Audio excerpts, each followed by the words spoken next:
बहुत समय पहले की बात है। एक समृद्ध राज्य में हरिपाल नाम का एक साधारण लेकिन अत्यंत चतुर किसान रहता था, जो अपनी छोटी सी खेती पर मेहनत करके ईमानदारी से जीवन बिताता था। वह दिखने में सामान्य था, पहनावे में सादा और बोलचाल में विनम्र, लेकिन उसके पास जीवन को समझने की गहरी बुद्धि थी। इसलिए गांव के लोग अपने झगड़े, फैसले और समस्याएं उसी से पूछते थे। उसी राज्य के राजा वीरसेन न्यायप्रिय और विद्वान थे, पर उनके मन में एक चिंता थी कि आजकल लोग केवल किताबों का ज्ञान दिखाते हैं, जबकि सच्ची बुद्धि बहुत कम लोगों में होती है। इसलिए उन्होंने यह निश्चय किया कि वह पूरे राज्य में सबसे चतुर व्यक्ति को खोजेंगे।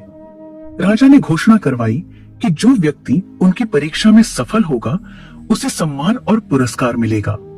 बड़े बड़े विद्वान, व्यापारी और चालाक लोग राजधानी पहुंचे, पर हरिपाल शुरू में नहीं गया, क्योंकि उसे न इनाम का लालच था और न दरबार की चाह। लेकिन गांव वालों के आग्रह पर वह साधारण वस्त्र पहनकर राजा के सामने उपस्थित हुआ। राजा ने पहली परीक्षा में एक पत्थर और लकड़ी का टुकड़ा दिखाकर पूछा कि इनमें से अधिक उपयोगी क्या है। अधिकतर लोगों ने तुरंत उत्तर दिया, पर हरिपाल ने कहा कि उपयोग वस्तु में नहीं, परिस्थिति में होता है। यह उत्तर सुनकर राजा प्रभावित हुए।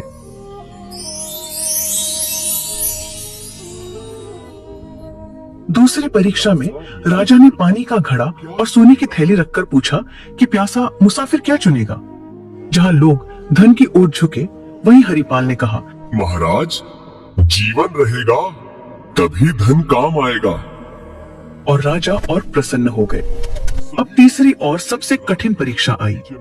राजा ने आदेश दिया कि सभी लोगों को एक रात महल के बगीचे में रहना होगा और सुबह तक ऐसा फल लाना होगा जो न जमीन पर गिरा हो और न ही बहुत ऊंचाई पर हो। साथ ही किसी भी पहरेदार को नाराज नहीं करना होगा।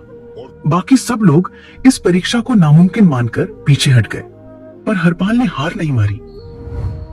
रात भर सोचने के बाद हरिपाल को समझ आया कि राजा ने यह नहीं कहा था कि फल केवल पेड़ से ही तोड़ा जाए, बल्कि यह कहा था कि फल न तो जमीन पर गिरा हो और न ही बहुत ऊंचाई पर हो। सुबह होते ही उसने महल के बगीचे में लगे फूलों के पौधों और झाड़ियों को ध्यान से देखा। तभी उसकी नजर एक अंगूर की बेल पर गई, जो दीवार के सहारे छड़ी हुई थी। उस पर फल यानी अंगूर जमीन से ऊपर था, लेकिन किसी ऊंचे पेड़ पर नहीं। हरिपाल ने पहरेदारों से विनम्रता से पूछा कि क्या वह उस बेल के पास जा सकता है, क्योंकि वह राजा की आज्ञा का पालन कर रहा है।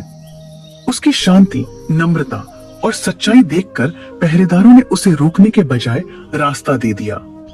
हरिपाल ने बिना किसी नियम को तोड़े बेल से फल तोड़ा और दरबार में ले आया।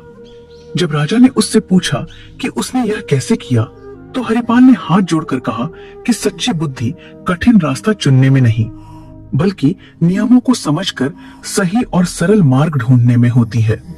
यह सुनकर राजा वीरसेन अत्यंत प्रसन्न हुए और उन्होंने घोषणा की कि हरिपाल ही सच्चा चतुर है, क्योंकि उसने ज्ञान, धैर्य और व्यवहार तीनों का संतुलन दिखाया है। राजा ने उसे सोने का पुरस्कार दिया, लेकिन हरिपाल ने उतना ही सोना लिया जितना गांव में कुआं बनवाने के लिए आवश्यक था, और बाकी लौटा दिया। यह देखकर राजा ने कहा कि जो बुद्धि दूसरों के भले के लिए काम आए, वही सबसे बड़ी बुद्धि होती है। हरिपाल सम्मान के साथ अपने गांव लौट आया और पहले की तरह सादगी से जीवन जीने लगा। लेकिन उसकी कहानी पूरे राज्य में फैल गई और लोगों ने समझ लिया कि सच्ची चतुराई दिखावे में नहीं, बल्कि सही सोच और सही आचरण में होती है। सीख: सच्ची बुद्धि वही है जो नियमों को समझे, अहंकार से दूर रहे और अपने साथ साथ दूसरों का भी भला करे।